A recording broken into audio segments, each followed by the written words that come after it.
Record. Hi there, welcome to Outdoor Gear Chat. My name is Wayne. Hello. We're here for episode 47. I'm joined as always by Cathy. Hello. Hi Wayne, how you doing? Yeah, I'm good, thank you. I'm proper excited about this mammoth 7-hour podcast that we're going to be doing now. And I was waiting for the wave of shock to go over the face of our guest then. But yeah. I'm really looking forward to this one. So what are we talking about today? Oh, well, you're absolutely right. It is a mammoth podcast. It's a mammoth topic, actually. It's not going to be a mammoth podcast. It's going to be a mammoth topic. And I think we're just going to scratch the absolute surface of what has been and will continue to be a very long conversation around waterproof fabrics. First of all, I mean, some people might be turning off now actually because they've heard the word waterproof fabrics. However, having been in the industry for nearly 30 years, this period now is probably one of the most exciting periods because there is a huge amount of change, there's a huge amount of energy, there's a huge amount of new technology coming into play for very, very good reason. And that's simply because traditional waterproof fabrics haven't been very good for the planet. To make sure that our beautiful world is going to be here for the future, unsullied for our future generations, it's really important that we make some changes. So we have with us today a super duper guest who came up to me at a recent industry conference and said, can we make a podcast? Because I am sick of the industry just lying to customers and we need to tell the truth. And I was just like, oh my God, yes, let's do this. This is absolutely what needs to happen. And I'm not sure it's even sort of lying per se, that's perhaps not the right word to use in this instance, but literally people have just been so worried about all these huge changes and how to communicate them. So that's what we're going to start doing here on this first of 3 specials, waterproof specials, and just looking and understanding that there is a world of science in our jackets and our waterproof garments, and it's really important that suppliers and retailers come together and help customers understand what that science is so they can make great choices for the future. So without further ado, I'm going to say a very big hello to Debbie Reed, who is head of Corporate Communications and CSR at Equip Outdoor Technologies. Hi, Debbie. Hi, that's not easy to say, is it? It just there's a lot going on there. Yeah, I did. There's lots of unpacking that this morning. And that's even abbreviating the CSR bit as well, isn't it? Yeah, I know. Can you, in fact, CSR, can you just tell us what CSR is? Because there's going to be a lot of 3-letter acronyms in this podcast, so we need to be mindful we explain them. Yeah, so CSR, corporate social responsibility, it just means that we try and do business the right way. Yeah. Sum it up easily. Yeah. No, absolutely brilliant. So before we delve into our waterproofs, I'm just going to give a very, very oversimplified explanation of what a waterproof is, so people can sort of visualize as we go through. So you've got a choice when you buy a waterproof garment. You can buy a coated waterproof garment, you could buy a layered waterproof garment, or what we talk about kind of 3-layer. And the waterproof part of your jacket isn't necessarily the part that you're looking at. It's not that coloured fabric on the outside. The actual waterproof of your part of your jacket could be coating on the inside, and it could be sandwiched in between the lining and the outer. That lovely coloured fabric on the outside of your garment that makes it look super funky, that is treated with a chemical treatment called a DWR, that's durable water repellency, and that chemical treatment is what helps the water bead up and run off. When your jacket's lovely and new at the beginning of the day, you can see those little beads, and they all join together and they all run off, and you've got a fantastically optimum working waterproof garment right there. As the day goes on, or as that chemical treatment gets contaminated, maybe it can't work as effectively, and you see a jacket go dark and it looks wet and it can feel a little bit clammy. So that's what's called wetting out, and that's that chemical treatment not working at its optimum. Doesn't mean it's not working at all, and you can regenerate it. We're going to talk about that later. But it's really important that we start with that, and people can understand there's a difference between a DWR and actually the waterproof part component of your jacket. So I think probably just giving an overview of RAB, Debbie, would be really helpful, because they haven't just popped up out of nowhere. They are a very big company and corporation, but they're not a bad corporation. I don't believe there's anybody sitting at the top in a large high back chair stroking a cat with a bejeweled hand. Well, do you know, we've got plenty of dogs in the office. No cats today. Yeah, so we're RAB. I imagine many of the people who listen to this podcast and who go into most of the UK outdoor retail stores will know RAB. We are owned by Equip Outdoor Technologies, hence why my job title is so complicated. RAB was developed by Rab Carrington in 1981 in a little terraced house in Sheffield.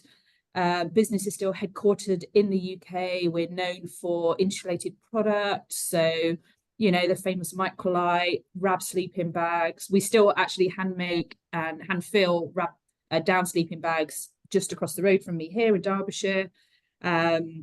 We've sort of moved into way more products than just sleeping bags now, so you know, hence being on here. Shell products, maybe partly due to the weather, but also partly due to just, you know, recognizing the growth there. We're now selling as many Shell products as we do insulated products, but also just a wide range of outdoor kit. We also have Low Alpine as part of our Equip Outdoor Technologies brand, so you'll often see RAB and Low Alpine sort of partnered together. I think that's us really. That's who we are. To Cathy's point, there isn't a big bad boss that's stroking a cat. We are headquartered in the UK, but we've got offices around the globe. We've sort of managed to grow far and wide. We've got offices in North America, across Europe, but still a fairly small business. There's sort of 250 people. And I think one of the things we're really proud of is a lot of the people, and we were having a quick chat before this call actually, a lot of the people are outdoor people. We're climbers, we're hikers, we're bikers. The products are still designed by people who are doing the activities they're designed for, and that's something we're really proud of. So whether you're speaking to our team in North America or in Germany or in Norway or in the UK, we're people who go outside, we get wet, we get cold, we understand the challenges, and I think that's why working in this industry is so great actually. And that's a dead. I want to just focus on that point of getting wet as well, is because that's one of the principles of everything that we want to talk about in this series, I guess, isn't it? We've almost as outdoor enthusiasts or yeah, particularly from a, you know, if you're not a specialist or an athlete, we've become quite scared of getting wet in the outdoors. And I guess that's one of the things that's going to be a theme throughout what we're going to talk about, isn't it? Is that, well, yeah, it's part of life sometimes, is, yeah, things, kit fails, or yeah, we've got that balance of how that works. Yeah, I totally agree. And Cathy talked about me accosting her at a show we went to this summer. I have this is a personal rather than a RAB opinion. I think that we as an industry have made people scared of getting wet. Getting wet is okay. And it can be quite fun. Getting wet and cold, that is where things start to become a problem. And what we try and do as, you know, an outdoor company is make sure that people understand about, you know, performance and getting cold and protecting themselves. But actually getting wet is okay. If you want to not get wet, you need to wear a bin bag.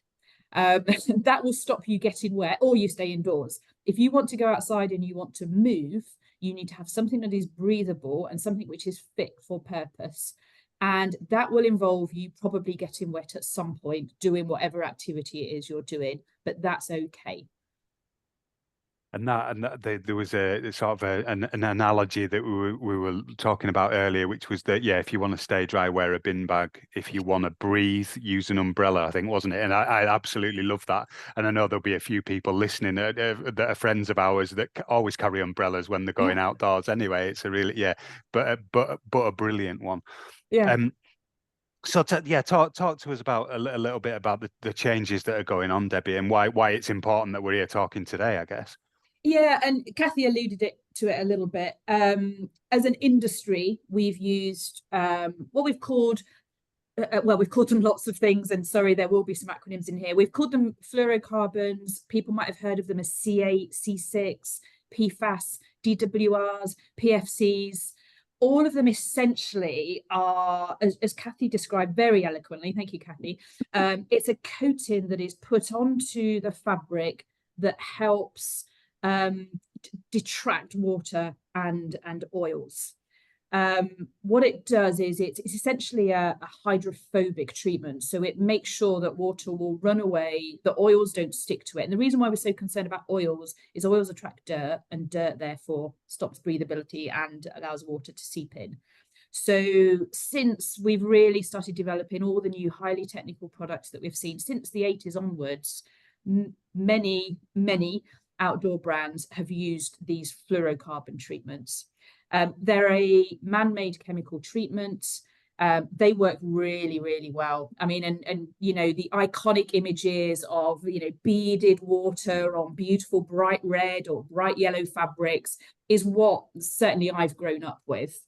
But they work really well, to the point where I speak to people regularly who talk to me about the jacket they've had in their wardrobe for 20 years and 30 years, and it still beads and it's still amazing, and all the new stuff isn't as good. The reason why that product works so well is that this chemical that we've been using actually is what's known as persistent in the environment. It doesn't break down. So it won't break down in sunlight. It won't wash off in water. It actually exists. And at the minute, research is still underway, but it's difficult to know if it actually will ever break down. So they are sort of, you know, rather sadly, but probably accurately, being called forever chemicals. Now, are these a problem? We think they probably are.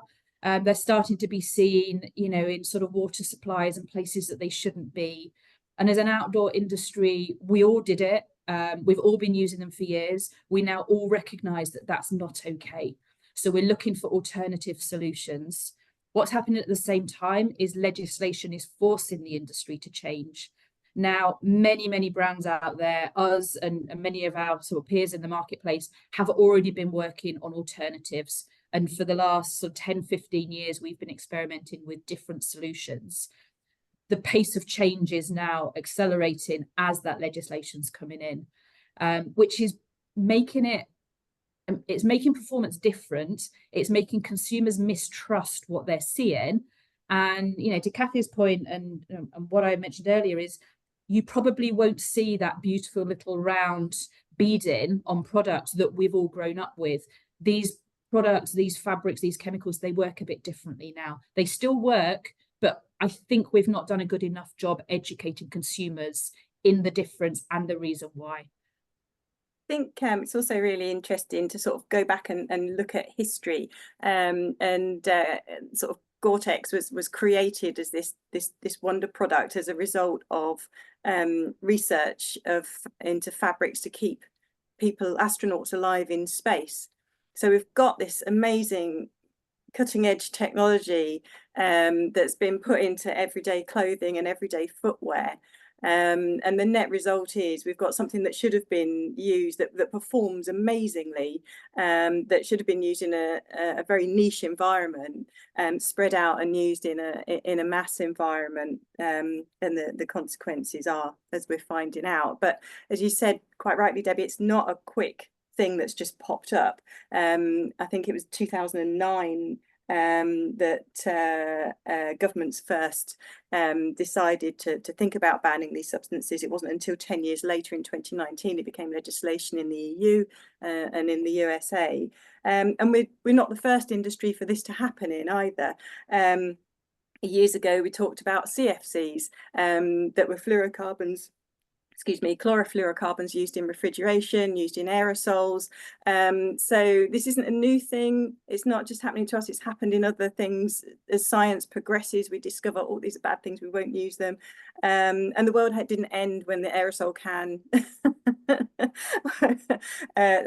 found other ways, you know, other propellants were found. We still have fridges in our homes that are A** rated. You know, there's technology will provide a solution, and we're on that journey currently at the moment.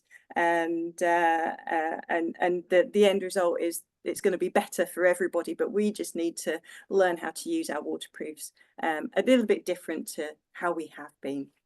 Yeah, I think it's worth pointing out that the outdoor industry is certainly taking this agenda and has been for the last 10, 15 years and trying to come up with solutions. We are not the only industry that uses fluorocarbons. They are across many, many, many industries. So the carpets and floor tiles in most environments have got fluorocarbons on. The fabrics in your vehicles, car seats are covered in them. The product that's in your frying pan that stops your egg sticking to it, the piece of paper that's in your pizza box, they're all covered in fluorocarbons. So this is a much bigger challenge than the outdoor industry on its own. And I think the outdoor industry is really taking accountability for trying to move the agenda forward and come up with solutions.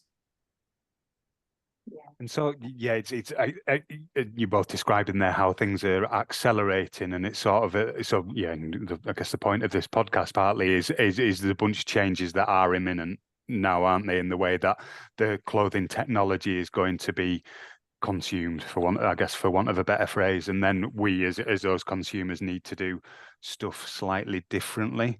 And so, yeah, just I guess it's explaining what that's going to mean. And obviously I've got the benefit of all the pre-chat that we've had about it as well, and the treatment that we have to do on an ongoing basis with our kit might need to change somewhat. Yes, but I think probably if we go into like how the fabrics will work would probably be a really good thing to go into next. And suddenly we're going to see products announcing that they're PFAS free. Now that PFAS, it stands for per or polyfluoroalkyl substances, I think. Oh, I didn't put my intelligent glasses on. Hang on, let me just reread that. Per polyfluoroalkyl substances. There we go. I've got my glasses on now. So those are substances that do not naturally appear in the environment. Now, I did have somebody say, but they do. And I looked into it and I said, well, you're not wrong. There is one, I'm going to put my intelligent glasses on. There is one perfluorocarbon that does appear naturally in the environment in very small amounts, and that is carbon tetrafluoride that's emitted from granite in very small amounts. But fundamentally, they're not. They're synthetic organic chemicals, so they are fluorine and carbon that are natural in the environment, but they've been combined by man to create this fantastic hydrophobic, very stable compound. So suddenly everyone is going to be talking about PFAS, and that's what they are, and your garment's PFAS free. But Debbie, you can explain why not all PFAS free garments are equal.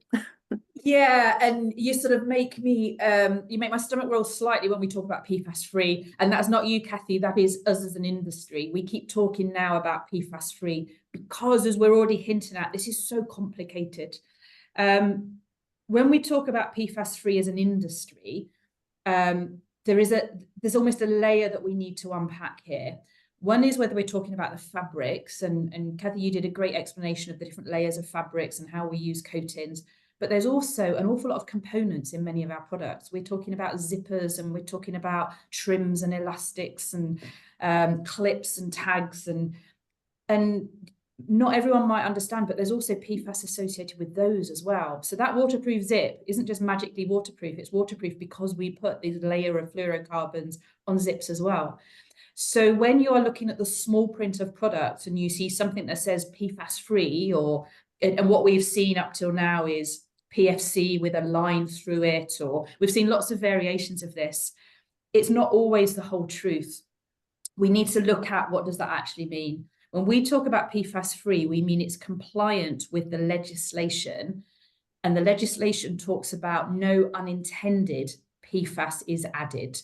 So as a product designer or developer, we haven't spec'd fluorocarbons in that product or that fabric. So there's often a difference between whether it's a fabric or whether it's the whole product. Fluorocarbons, as we've described, tend to exist in many places now. So there's often trace fluorocarbons included in products. So fluorocarbons are often used as a release agent for maybe something that's been molded. So like the toggle that's at the end of your zip pull, or the toggle that's on your backpack, or a zip. all of those little plastic components, they often have fluorocarbons as the release agent to get them out of the molds. If you test it, and testing is a whole challenge we're not going to get into today, thankfully. If you test it, you might find there's fluorocarbons associated with it, trace fluorocarbons, but we would still call that PFAS free because they weren't specced as part of the product, but they're actually still in the industry and they're still involved. There's also trace fluorocarbons that might be sort of left on conveyoring because it's in oils, it's in lubricants. So it does still exist everywhere. We have gradually been moving to fluorocarbon-free solutions. Fabrics was where everyone's moved first, but we've now started to really try and unpick all of the other components. And, I mentioned zips there. Waterproof zips kind of now, when you think about it, obviously have fluorocarbons on. But even the paint on some zip pullers we found had fluorocarbons on, because the paint, if it's got a fluorocarbon in it, helps it stick to the aluminium zip puller better, which actually allows the durability of the zip pull. So there's positive reasons why it was included, but we now know the associated damage. So it's not as easy as saying, does that product have fluorocarbons, yes or no? There's a lot more to it than that. Yeah, it's super complex, and this is my kind of, like nerd heaven here, yeah. Because when customers come in, and it is, it's a huge investment when you come in and you buy a quality waterproof garment. It's been patterned to fit around your body. There's a huge amount of technology going on in the fabrics, but when there's so much other stuff, and when you learn about just how many components there are in one garment, and you look at the price tag and think, blimey, that's right, that's why it's that much. There is, and I said at the very beginning, there's so much science in your garment, and we just don't talk about it, and we just don't know about it. So yeah, even those little extra bits, it's just absolutely fascinating. So I suppose probably having sort of looked at the fluorocarbons in garments, why they're here, how will sort of future fabrics differ from the current fabrics? We have sort of touched on the beading, which is probably going to be the most obvious visual. People are going to use their garments maybe just a couple of times, depending on how they're using them, how often they're scrunching them down, putting them in the rucksack. Maybe they're using them with midge repellent, maybe they're using them with sun creams, things like that. And suddenly that beading's going to vanish. And it's not that your jacket, as I said, it's not that your jacket is damaged or failing or leaking. It's just not working to its optimum. So I suppose I'm just looking at my fantastic notes here, Debbie, that you sort of all pulled together and talking about those sort of C6 and C8 technologies, and that letter C stands for chain, and the letter 8 is obviously higher than the letter 6. So C8 is a long chain.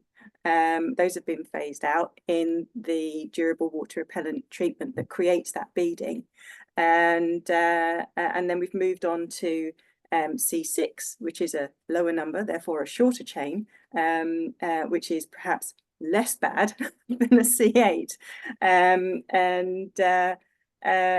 So will we get down to like C0 at some point? Is that the aim, to be for environmental and also human health, to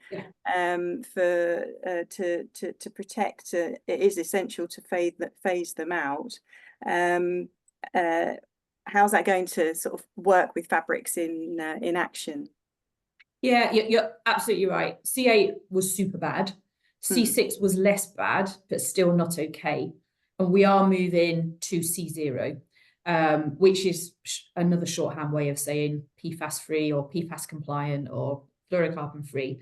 It's essentially a different solution that doesn't have the same chain of fluorocarbons, totally different chemistry. There are multiple different solutions out there that are being tried and tested. And many of the big fabric suppliers, and you sort of touched on Gore earlier, but there's others out there as well, and us, we're all trying different solutions, and the different solutions work depending on the fabric type that you're using and actually what you're trying to achieve from using that fabric type. And again, I would almost go back to us as an industry. Maybe we've not been as honest as we should be about buying the right product for the right conditions. You know, we sell our products using these extreme images of, you know, super athletes doing crazy stuff on, you know, the highest mountains in the world, fully extreme. And actually, a lot of our products aren't worn that way. You know, let's be honest. You know, I've just come back from a very wet fortnight in the Highlands, and there wasn't very much extreme stuff going on. There was a lot of weather. So it's making sure that we're really selling consumers and educating consumers about the right products for the right conditions. So we are putting new solutions. We're looking at our fabrics. We're looking at the uses, but the education bit is missing. Consumers, and we've sold it to consumers, is this beautiful image of this beautiful little droplet on this beautiful piece of fabric. What we're seeing with the current solutions is less of that. You touched a bit earlier on consumers get concerned if they see fabric wetting out. Actually, some of these fluorocarbon-free fabrics look like they wet out, and they look like they wet out within 10 or 15 minutes. Consumers don't like that. It makes them anxious because we've educated to them that fabric shouldn't wet out. The reality is it's just a different way that solution works. It sort of dissipates the moisture and it moves it around the fabric in a different way. It doesn't just roll off. Some fabrics, they almost look like, I describe it a bit like dimpled orange peel, where you almost see tiny little potholes in the fabric. And again, we've never communicated that. We've never put beautiful high-res photos of dimpled fabric. So consumers see it and think, my waterproof is broken. The reality is it's not, it's working well, but it doesn't matter because consumers are losing faith and losing confidence in the product. And it's not as good as the 20-year-old one that's in the wardrobe hanging at home. Therefore, it's broken and we've broken the industry. So I think there's a lot of education around the right product and what it now looks like. I also think that we need to be better at being able to communicate when condensation is becoming a problem versus so moisture out rather than moisture in. Yeah. And again, if you're working hard and fast, you're producing condensation. So consumers will send a product back to us and say, you know, I've got my shoulders have got really wet, but they might have got wet because of condensation gathering in the shoulders and around your pack area rather than water's coming through. So I think there's a lot we need to do about what to look for as a consumer. Yeah, and I think it's really important as well to explain that the reason that if that jacket's wetting out, that isn't getting back, isn't necessarily failing because that water can't physically enter the garment because of that waterproof coating or the membrane that you just can't see. The water's entering that outer fabric and perhaps creating an environment that is less conducive to moisture from the inside of the jacket or vapor from the inside of the jacket or your sweat from the inside of the jacket being able to transfer out into the environment, which is the traditional way that breathable fabrics have worked. So you do still have, and you are still protected by that waterproof barrier as a coating or as a laminate, but how that outer coloured fabric responds to water, that's the key element of the jacket that is different with the modern and more environmentally friendly DWR, durable water repellent coatings. Yeah, and I think we touched at the beginning about the reason why fluorocarbons were used. It's because they're hydrophobic, so they don't like water and they don't like oil. So one of the reasons that they work so well is that they actually repel oil and dirt. If you're not looking after your fabric properly, you therefore will start to attract dirt on it. And dirt is one of the reasons why that membrane layer that you're describing so well, Cathy, stops working, is because you actually get dirt in the way, and it's the dirt that actually stops the breathability, and that's then what starts to create that condensation layer, and therefore my waterproof jacket isn't working. Really interestingly, I was at a session last week where we looked at it was a durability workshop looking specifically at waterproofs. that had been donated to this brilliant research project, and they were waterproofs that were end of life. And when the research team looked at these end of life products, I can't remember the numbers off the top of my head, but like many, a high percentage of them had been donated because the waterproofing had stopped working. And the reality was it just needed treatment, it needed cleaning, the waterproofing hadn't stopped working. It was the perception of the waterproof layer failing that had led these products to be discarded as end of life. Yeah, and the end of the road for them ultimately is back in landfill, where potentially these chemicals can leach back out. They can leach into the water system. And that's what we're sort of starting to learn could be happening. But that perception of end of life is really interesting, because as part of this 3-part series, we're going to be talking to a fabric and technology specialist next, Laura from Mountain Equipment, and then we're talking to Tim from Granger's as well after that. And Granger's are obviously specialists in washing and maintaining all outdoor kit, but specifically waterproof fabrics, and that is going to be a real area that customers are going to need to change behaviors. It's just gonna have to be, and I think eventually we'll see us all needing to treat our waterproof garments that have always hung in the cupboard and performed seamlessly. We're going to be needing to wash them after every couple of uses, perhaps eventually treat them as normal laundry, and wash them after each use, and then do a reproofing at some point using a water-based reproofer too. So caring and maintenance is going to be something that becomes more and more important, and that's something that you at RAB can help with as well, isn't it, Debbie? Yeah. And I think you raised the point earlier on. You talked about the technical expertise that goes into these products, and therefore the price point of these products. A good quality waterproof shell jacket is an investment. Yeah. And people buy them. They spend a lot of, let's not pretend that these are cheap. These are expensive items. We buy them, and I'm as guilty as this as anyone. We buy them, we wear them. That first outing is brilliant. You all love it. You love the photographs. You then throw it in your pack or the back of the car, or it gets piled on your kit store at home, which might be your spare room. And then the next time you go out, you grab it again, and then it does. And what we don't do is we don't give these products TLC. We just assume that they're going to work because the old version always worked. They hung in a cupboard for 6 months of the year and you pulled them out and they worked. These products now need a little more TLC. The same way that you would look after, your phone or your car or all these other high-end products, we need to look after them.